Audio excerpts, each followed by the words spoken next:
बाजार के लिए हफ्ते का आखिरी कारोबारी सत्र, क्योंकि गुरु नानक जयंती के मौके पर कल भारतीय बाजार बंद रहने वाले हैं और इसी के चलते आज इंपॉर्टेंट अपडेट्स क्या मिल रहे हैं, कौन सी खबरें हैं, ब्रोकरेज के रडार पर क्या कुछ और आज का एक्शन कैसा दिखेगा, सब कुछ चलिए जान लेते हैं। शुरुआत सबसे पहले हर रोज की तरह विदेशी बाजार के संकेतों से करते हैं और गुरुवार के दिन विदेशी बाजार के संकेत कमजोरी दिखा रहे। एशियाई बाजार आप देखिए 17,877 के स्तरों पर लाल निशान के साथ एसजीएक्स निफ्टी में ट्रेड आप देखेंगे। निक्केई में भी 125 अंकों की गिरावट हम देख रहे हैं और साथ ही डाउ फ्यूचर्स में भी एक सपाट ट्रेंड ही देखने को मिला है।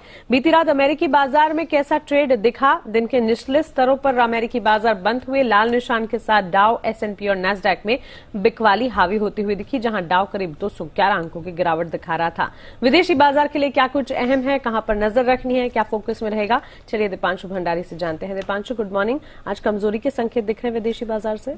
कमजोरी या फिर आप कह सकते हैं थोड़ी सुस्ती है, ऐसी कोई ज्यादा भारी गिरावट नहीं आ रही है। अच्छी बात यह है कि एसजीएक्स निफ्टी रिकवर कर रहा है। तो सुबह हमने देखा था करीब 40-50 पॉइंट्स नीचे था, वहां से रिकवर करके ऑलमोस्ट सपाट हो गया है। तो ये एक अच्छी आपको खबर आती हुई दिख रही है। निक्के और हांगकांग के बाजार ठीक है, थोड़े सुस्त हैं, ऐसी कोई भारी गिरावट का ट्रेंड नहीं है, कोई ऐसा बड़ा ट्रिगर नहीं है जिसकी वजह से बाजार वीक हो, बट सुस्ती का माहौल जरूर आपको आज आते हुए दिख रहा है। यूएस बाजारों में हमने देखा कि कल गिरावट आती हुई दिखी, इसकी वजह से भी थोड़ा मूड माहौल बिगड़ा है। डाउ करीब 210 अंक फिसल कर एक बार फिर से दिन के निचले स्तर पर बंद हुआ। कल भी हमने देखा हालांकि 50 अंकों की बढ़त थी, पर दिन के निचले स्तर पर डाउ बंद हुआ था और कल भी 200 पॉइंट्स फिसल कर बंद हुआ। एसएनपी 500, नैस्डैक में भी करीब 1/4% तक की गिरावट थी।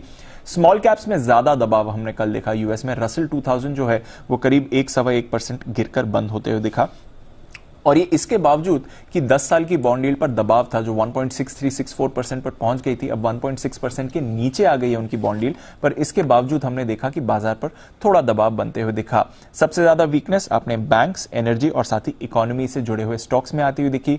हाउसिंग डेटा भी आया था अक्टूबर महीने का जो थोड़ा सुस्त था, इसकी वजह से भी मूड पर थोड़ा असर पड़ते हुए दिखा। और एक और फैक्टर जहां पर हमने रखनी है नजर, कोरोना के बढ़ते मामले। लगातार हम यूरोप में कोरोना के बढ़ते मामले तो देख ही रहे हैं, अब यूएस में भी पिछले कुछ दिनों से रोजाना 1 लाख के करीब मामले आते हुए दिख रहे हैं और 1000 लोगों से ज्यादा की रोजाना मौत के आंकड़े आते हुए दिख रहे हैं। तो बाजार का यहां पर थोड़ा फोकस है इस समय। हालांकि हम देखते हैं कि इतना बड़ा इंपैक्ट नहीं आता, पर डर इस समय यह बढ़ रहा है कि अगर कोरोना की वजह से इकोनॉमी पर फिर से स्लो डाउन आता है और वो भी ऐसे समय में जहां पर इन्फ्लेशन में आप बड़ी बढ़त देख रहे हैं, तो फिर इकोनॉमी का क्या होगा। तो ये ट्विन फैक्टर्स हैं जिसकी वजह से बाजार में थोड़ी चिंता बनी हुई है और इसलिए मूड थोड़ा बिगड़ा हुआ है।